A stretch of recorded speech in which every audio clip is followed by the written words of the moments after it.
ওই তো একটা বেগুন গাছ, আমি বরং ওখানে গিয়ে লুকিয়ে পড়ি, নয়তো শয়তান জাদুকরটা টের পেলে এক্ষুনি আমাকে ধরে ফেলবে। পরে উড়ে উড়ে একটি বেগুন গাছের ফুলের মধ্যে ঢুকে পড়ল। তখনই এক শয়তান জাদুকর সেখানে এলো।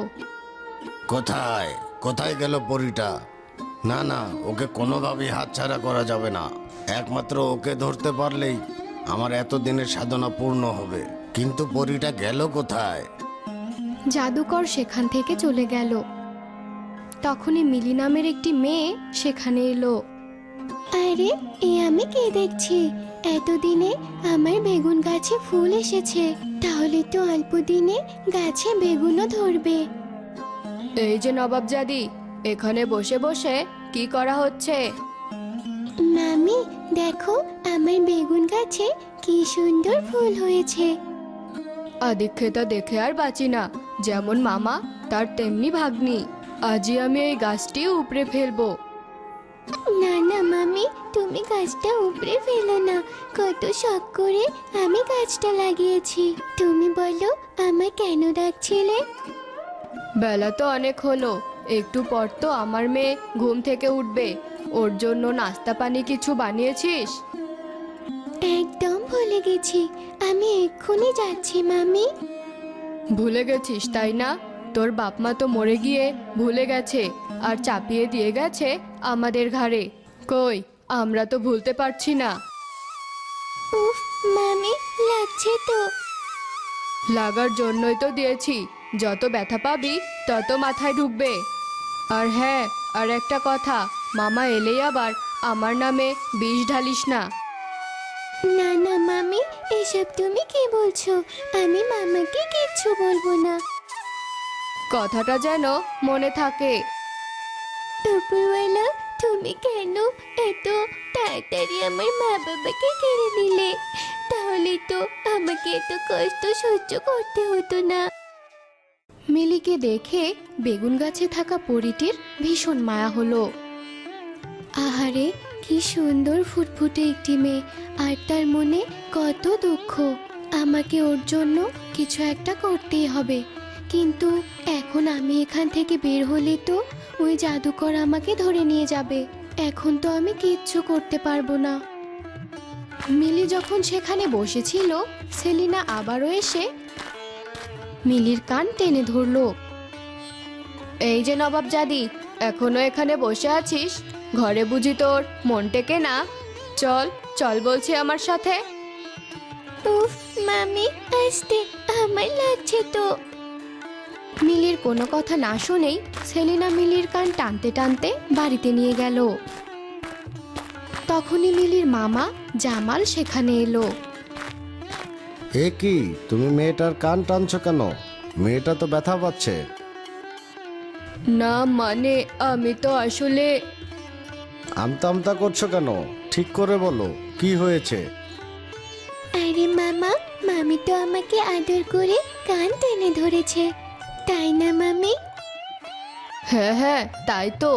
তুমি কি ভাবলে আমি তোমার ভাগ্নিকে মারছি? কি যে বলো না মামি, তুমি নাকি আবার আমাকে মারবে? তো মানে? হয়েছে হয়েছে, তোমাকে আর কিচ্ছু বলতে হবে না। আজ তো মাসের 1 তারিখ। মিলির দাদু বাড়ি থেকে টাকা পাঠিয়েছে। হ্যাঁ, এই তো সেই টাকা। তোমার হাতে থাকলে তো তুমি আবার খরচ করে ফেলবে, তাই আমি বরং টাকাটা গুছিয়ে রাখি। হ্যাঁ মামি, তুমি রাখো। দেখ মিলি, তোর চাচা এবার তোর জন্য একটা সুন্দর জামাও পাঠিয়েছে। জালাল যখনই মিলির দিকে ব্যাগটা এগিয়ে দিল, তখনই সেখানে জামালের ছোট মেয়ে টিয়া এসে ব্যাগটা কেড়ে নিল। কই, দেখি দেখি, কি জামা পাঠালো মিলির চাচা? বাহ, সুন্দর তো। দেখো মা, এই জামাটা ওর থেকে আমাকে বেশি মানাবে না? হ্যাঁ, তাই তো। তোমরা কি যাতা বলছো? মিলির চাচা এটা মিলির জন্য পাঠিয়েছে। তাতে কি হয়েছে মামা? সত্যি তো, এটা আমার থেকে টিয়াকেই বেশি মানাবে। নে বোন, এটা আমি তোকে দিলাম। তোর যা ইচ্ছা তাই কর, আমি কিছু জানি না। দেখলে তো মা, মিলি কেমন ভাব করছে। মনে হচ্ছে আমাকে দয়া দক্ষিণা করলো। কি যা তা বলছিস বোন? যা বলছি ঠিকই বলছি। ছাড় তোর কথা, আমাদের খাচ্ছে, আমাদের পড়ছে, আর আমাদেরকেই কথা শোনাচ্ছে। তা যা বলেছ, ওর চাচা যে কয়টা টাকা পাঠায় তাতে কি আর হয়? ও যা গান্ডে পিন্ডে গেলে। কি যাতা বলছিস বোন? ওই তো সকালে 2টো রুটি আর রাতে 2 মুঠো ভাত, এছাড়া এ আর আমি কি এমন খাই? দেখেছো মা কেমন মুখে মুখে কথা বলছে? যত বড় মুখ নয় তত বড় কথা। ছাড়ো তো মা, দেখবে বাবা এলেই ও আবার আমাদের নামে নালিশ করবে। জানি না ও কি মন্ত্র দিয়ে বাবাকে বশ করেছে। ঠিক বলেছিস, তবে তুই কোনো চিন্তা করিস না। ওর চাচার টাকা আমি তোর বাবাকে দেব না। ওই টাকা গুছিয়ে আমি তোকে গয়না বানিয়ে দেব। তোর বাবার তো আর ওইদিকে খেয়াল নেই, তাই যা করার আমাকেই করতে হবে। সত্যি আমায় গয়না বানিয়ে দেবে মা? হ্যাঁ মা, এবার চল তো ঘরে। আর এই যে নবাবজাদি, আপনি এবার রান্নাঘরে যান, নইলে দুপুরে কপালে ভাত জুটবে না কিন্তু। এই তো মামি, এক্ষুনি যাচ্ছি। ঠিক হয়েছে, যা গরম পড়েছে, যা রান্নাঘরে, তখন বুঝবি আমাকে দয়া করার কি জ্বালা। চলো মা, ঘরে যাই। পরদিন সকাল হতেই মিলি আবারও মন খারাপ করে উঠোনের বেগুন গাছের সামনে গিয়ে বসলো। আরে এই তো মেয়েটা, কি সুন্দর মুখ, তবে চোখ দুটো এমন জলজল করছে কেন? আমি কোন পাপের শাস্তি পাচ্ছি? বাবা মা মারা যাওয়ার পর যে মামিকে আমি মায়ের মতো আঁকড়ে ধরতে চেয়েছি, সে আমাকে দিনরাত কথা শোনায়। যে বোনকে আপন করে নিতে চেয়েছি, সে আমাকে তুচ্ছ তাচ্ছিল্য করে। আর কতদিন আমাকে নরক যন্ত্রণা সইতে হবে? এই বলে মিলি কাঁদতে লাগলো। পরি আর নিজেকে সামলাতে পারলো না। পরি সামনে এলো।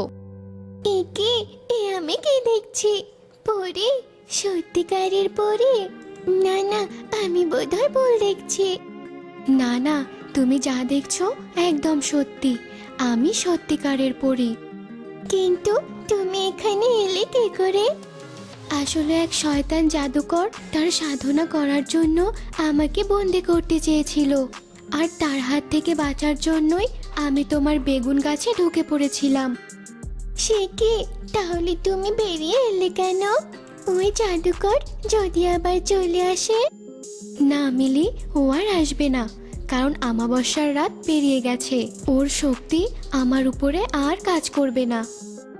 ও আচ্ছা, তাহলে এবার তুমি তোমার নিজের ঘরে ফিরে যাও। হ্যাঁ, ফিরে তো আমি যাবই, তবে তার আগে তোমার মামি আর তোমার মামাতো বোনকে শিক্ষা দিয়েই যাব। আমার মামি আর মামাতো বোনের কথা তুমি কি করে জানলে? তুমি যখন বেগুন গাছের কাছে বসে কাঁদছিলে, আমি তখন সব শুনেছি। তাই তো আমি ঠিক করেছি ওদেরকে আমি শিক্ষা দেবই দেব। না না, তুমি ওদের কোনো ক্ষতি করো না। শত হলেও ওরা তো আমার আপনজন। না মিলি, তুমি ওদেরকে আপনজন ভাবলেও ওরা তোমাকে মোটেও আপনজন ভাবে না। তবুও দয়া করে তুমি ওদের কোনো ক্ষতি করো না।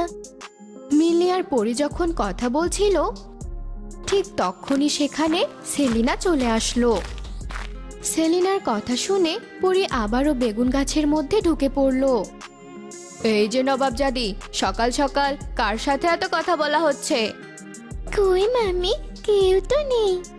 বললেই হলো, তা তোর মরা মা এসেছিল নাকি? সত্যি করে বল, কে এসেছিল, নইলে কিন্তু এক্ষুনি চুলের মুঠি ধরে ছিঁড়ে ফেলবো।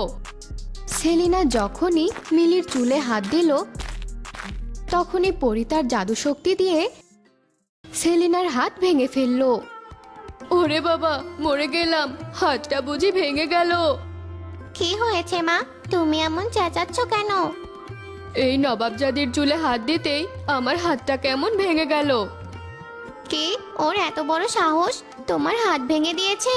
দাঁড়াও, আজ আমি ওকে দেখাচ্ছি মজা।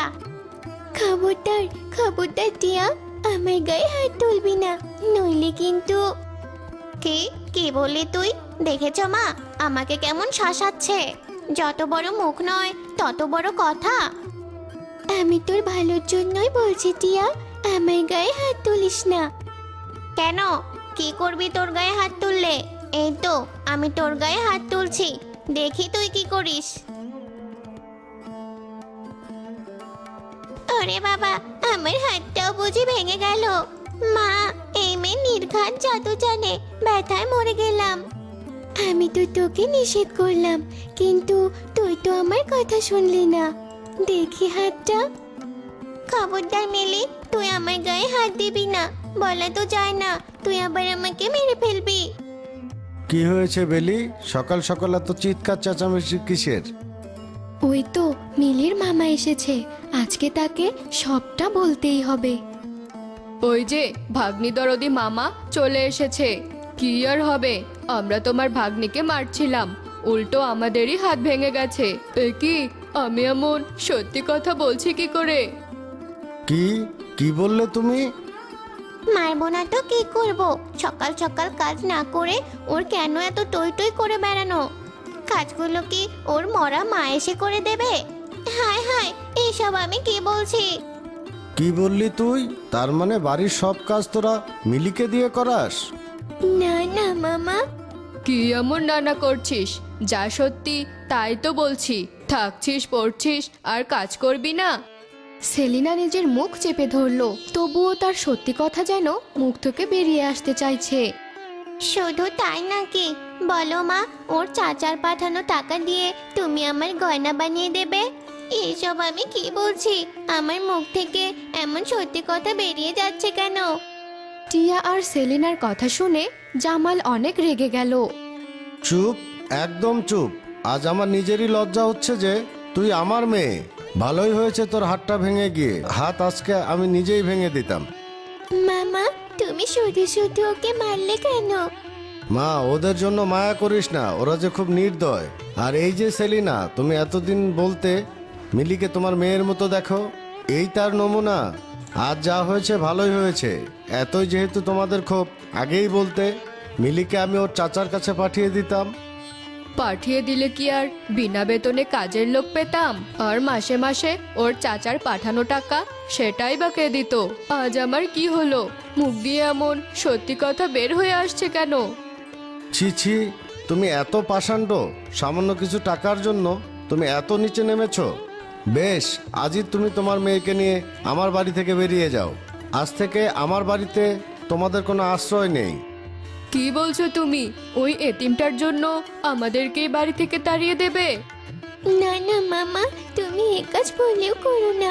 আমার যেহেতু কোনো সমস্যাই নেই, তাহলে তুমি কেন এমন করছো? তাছাড়া বিশ্বাস করো, কাজ করতে আমার একটুও কষ্ট হয় না। দয়া করে তুমি আমার জন্য মামিদেরকে তাড়িয়ে দিও না। আমি বরং চলে যাচ্ছি। দেখলে তো, যে মেয়েটাকে তোমরা এতদিন এত কষ্ট দিয়েছো, সেই আজ তোমাদের জন্য আমার কাছে ভিক্ষা চাচ্ছে। মিলির কথা শুনে সেলিনা ও টিয়া নিজেদের ভুল বুঝতে পারলো। আমাকে তুমি ক্ষমা করে দাও, টাকা ও ক্ষমতার লোভে আমার হিতাহিত জ্ঞান ছিল না। দয়া করে তুমি আমায় তাড়িয়ে দিও না। হ্যাঁ বাবা, আমিও আমার ভুল বুঝতে পেরেছি। দয়া করে তুমি আমাদের তাড়িয়ে দিও না। আমার কাছে না, ক্ষমা যদি চাইতেই হয় তোমরা মিলির কাছে চাও। একমাত্র ও চাইলে তোমরা এই বাড়িতে আশ্রয় পাবে। আমায় তুই ক্ষমা করে দে মা। না বুঝে আমি তোর উপর অনেক অন্যায় করেছি, কিন্তু আর না। আজ থেকে তুই আমার বড় মেয়ে আর টিয়া ছোট। ছি ছি মামি, আমার কাছে ক্ষমা চেয়ে আমায় আর লজ্জা দিও না। মা মরে যাওয়ার পর থেকে তোমাকেই তো আমি মা ভেবেছি। হ্যাঁ বড় আপু, আমাকেও তুই ক্ষমা করে দে।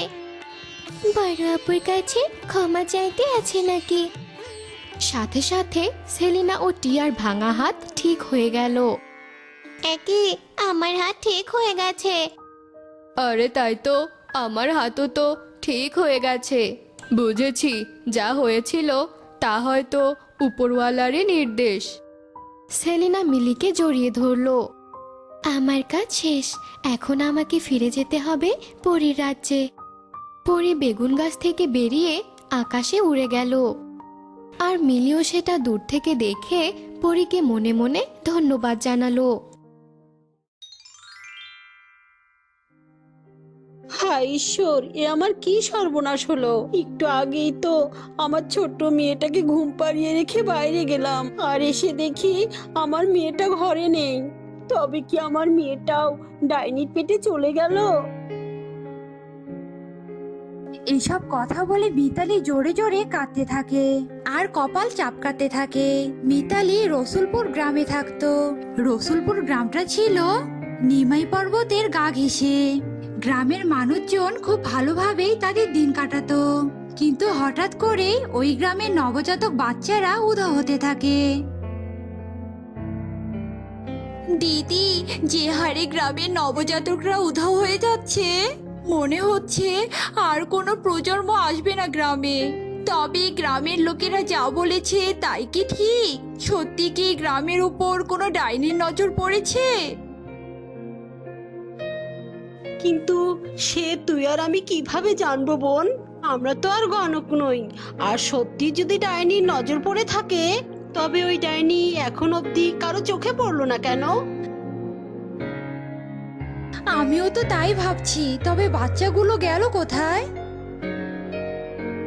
এবারে এ ব্যাপারে কিন্তু আমাদের ভাবা উচিত, আর আমরা তো এ ব্যাপারে কিছুই বুঝতে পারছি না।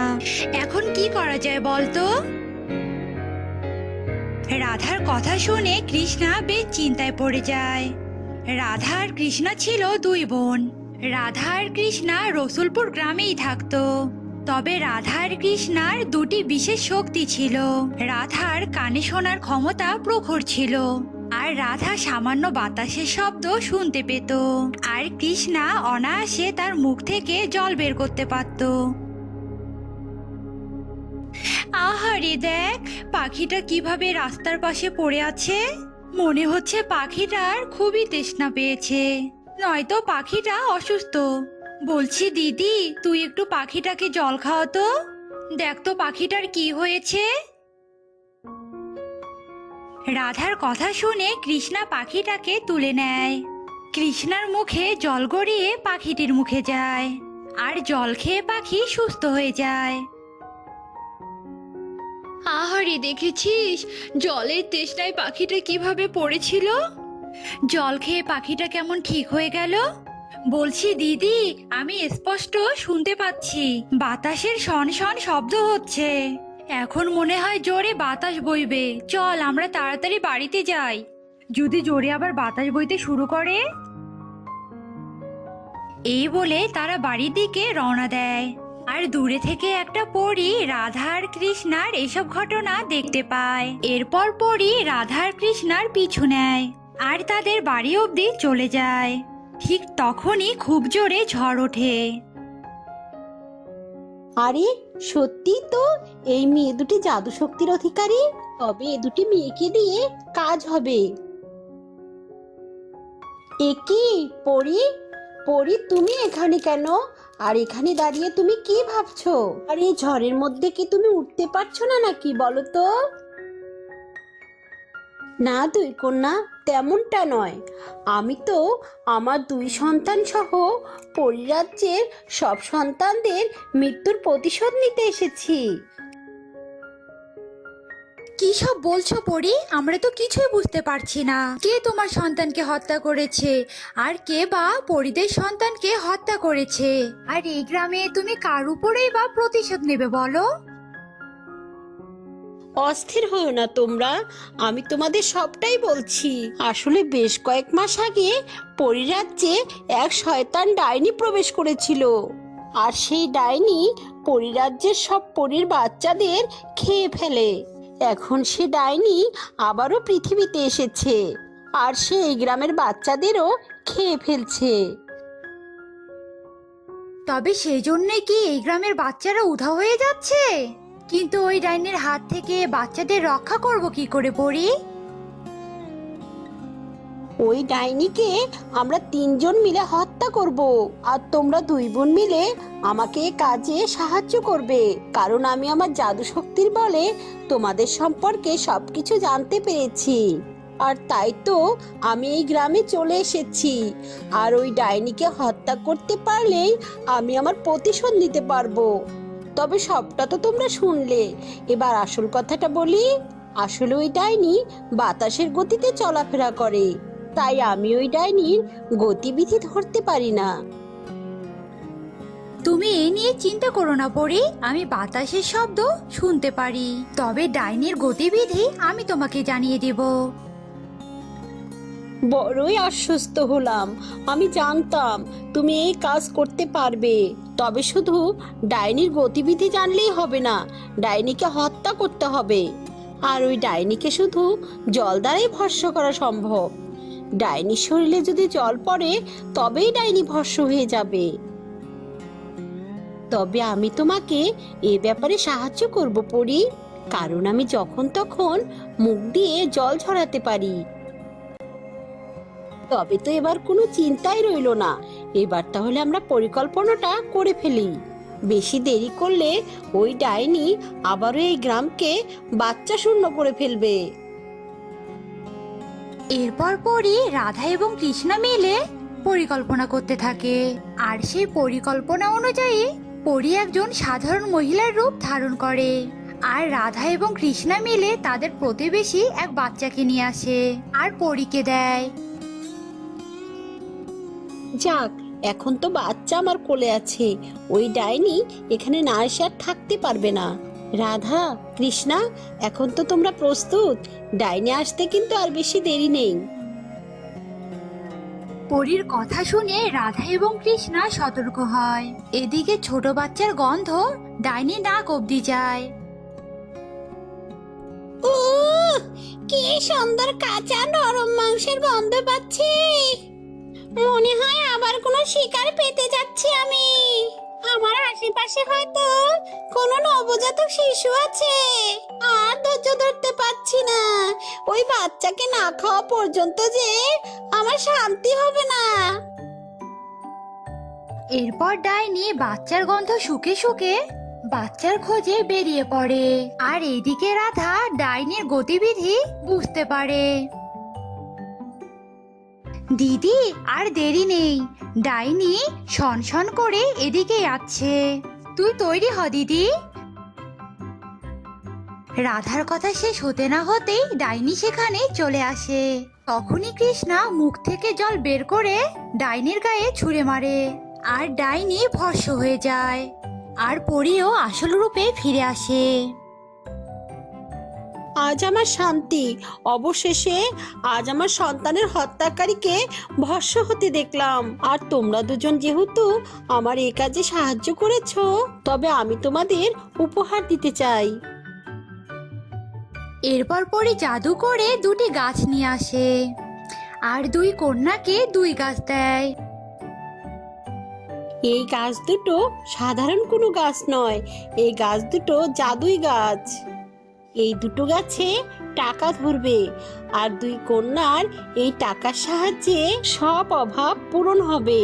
যাকগে, এবার এই সন্তানটিকে নাও আর ওর বাবা মার কাছে ওই সন্তানটিকে ফিরিয়ে দাও। এরপর পরি বাচ্চাটিকে কৃষ্ণার হাতে তুলে দিয়ে সেখান থেকে অদৃশ্য হয়ে যায়। আর কৃষ্ণা বাচ্চাটিকে ফিরিয়ে দিয়ে আসে। আর দু বোন মিলে গাছ দুটোকে রোপণ করে। অমনি গাছে টাকা ধরতে শুরু করে। আর সেই টাকার সাহায্যে দুই কন্যার ভালোভাবে দিন কাটতে থাকে।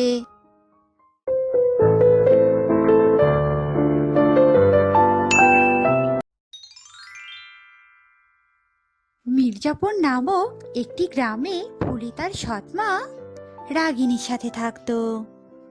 রাগিনী ছিল অত্যাচারী আর নির্দয় মহিলা। সে ফুলিকে দিয়ে ঘরে সব কাজ করাতো, অথচ ফুলিকে ঠিক মতো খেতে দিত না। আর ফুলি রাগিনীর দাপটে সব কাজ করে দিত। ফুলি, এই ফুলি, কোথায় গেলি রে? তাড়াতাড়ি একটু এদিকে আয় তো। সারাদিন যে কোথায় কোথায় ঘুরে এই শয়তান মেয়েটা, আমি বুঝি না। হ্যাঁ ছোট মা, বলো। এই তো আমি এসে গেছি। আর সারাদিন কোথায় ঘুরবো ছোট মা? সারাদিন তো আমাকে ঘরের কাজ নিয়ে ব্যস্ত থাকতে হয়। যাক গিয়ে, তুমি এখন বলো, তোমার কি কিছু দরকার নাকি? বাপরে বাপ, তুই তো দেখি এখন ভালোই কথা শিখে গেছিস। আমার কথার টপাটপ উত্তর দিচ্ছিস তুই। বলছি, তুই ভালোই পাকনা হয়ে গেছিস, তাই না? তবে শোন, তোর এই পাকনামো আমার সাথে চলবে না। এক্ষুনি আমাকে একটু গরম জল করে দে তো, আমি স্নান করব। আচ্ছা ছোট মা, আমি এখনই তোমার জন্য গরম জল করে দিচ্ছি। এই কথা বলেই ফুলি রাগিনীর জন্য গরম জল করতে যায়। এইভাবেই ছোট্ট ফুলি তার সৎ মায়ের অত্যাচার সহ্য করে দিন কাটাতে থাকে। এ কি সর্বনাশ করেছিস তুই ফুলি? তুই আমার এত স্বাদের শাড়িটা ছিঁড়ে ফেলেছিস। আজ তো তোর রক্ষে নেই। এরপর রাগিনী ফুলিকে মারতে শুরু করে দেয়। অনেক মেরেই রাগিনী শান্ত হয়। রাগিনীর মার খেয়ে ফুলি কাঁদতে কাঁদতে গ্রামের পাশে পাহাড়ের চূড়ায় গিয়ে বসে। এই একটাই জায়গা আমার খুব কাছের, যেখানে বসে আমি মনের কষ্ট কমানোর জন্য প্রাণ খুলে কাঁদতে পারি। এই কথা বলে ফুলি কাঁদতে থাকে। ঠিক তখনই ফুলির সামনে দুই গুচ্ছ চুল ঝুলে পড়ে, যার মধ্যে এক গুচ্ছ চুল ছিল সোনার চুল, আর এক গুচ্ছ চুল ছিল স্বাভাবিক কালো চুল। আর হঠাৎ করে এমন দুই গুচ্ছ চুল দেখে ফুলি তো বেশ ঘাবড়ে যায়। এ কি, এই সোনার চুল আর এই গুচ্ছ স্বাভাবিক কালো চুল কোথা থেকে এলো? আগে তো কখনো আমি এখানে এসব চুল দেখিনি। ফুলি এ কথা বলতে বলতে সোনার চুলগুচ্ছ কথা বলে ওঠে।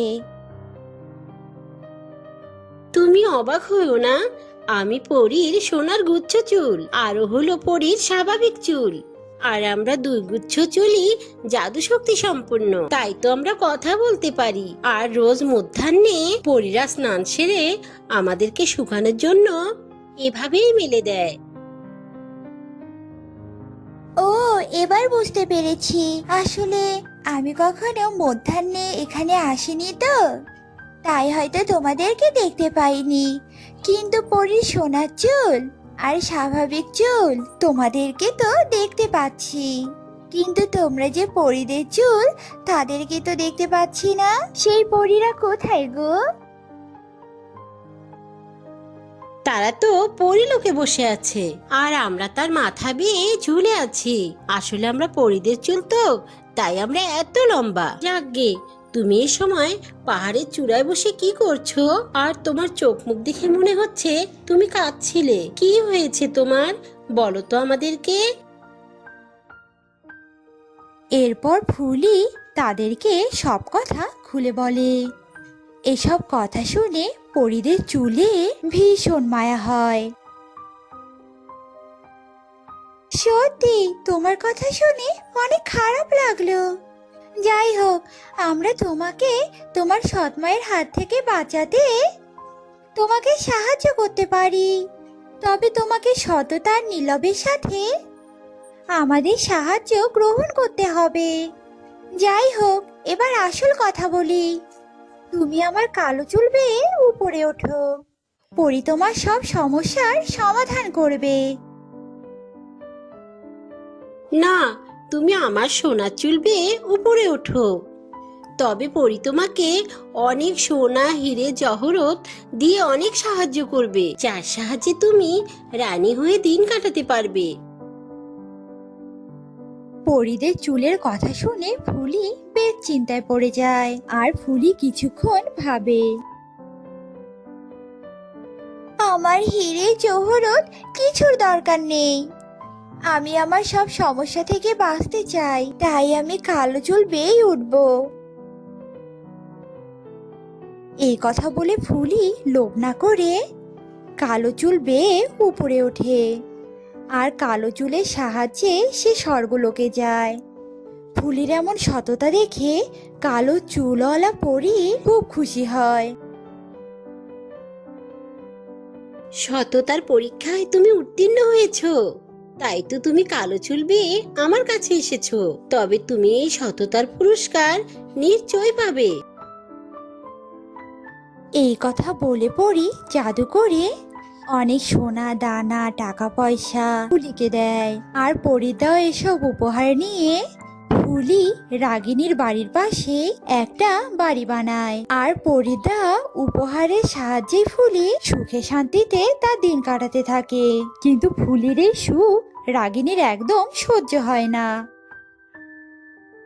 এই ফুলি, সত্যি করে বলতো, তোর এই সুখের রহস্যটা কি? আর এমন রাজার হারে চলার টাকা তুই কোথায় পাচ্ছিস? বল আমায়, বল বলছি, নইলে তোর কপালে দুঃখ আছে, এই আমি বলে দিলাম।